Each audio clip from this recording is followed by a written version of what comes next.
तिम्रो बाउ आमालाई सम्झाइदेऊ है जहिले आइज दिक्क लागिसक्यो मलाई कि तिनीहरूको गुलाम हो त्यतिखेर भने त्यतिखेर जानको लागि अलिकति हुन्छ नि तिम्रा ती दाजु भान्जा बाबु होला मामाइजू बोलाउँछन् अनि गुवा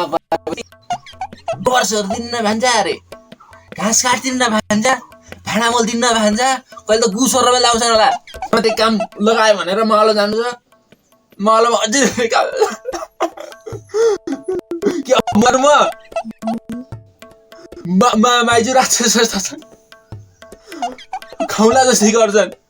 नमिठो खान दिन्छन् होला काम लगाएको छ अनि आउने बेलामा टिको लगाएर भान्जा बाबु आउने बेला 4 बजे लाग्छ खाजा खाने बुझ्दैन के गर्ने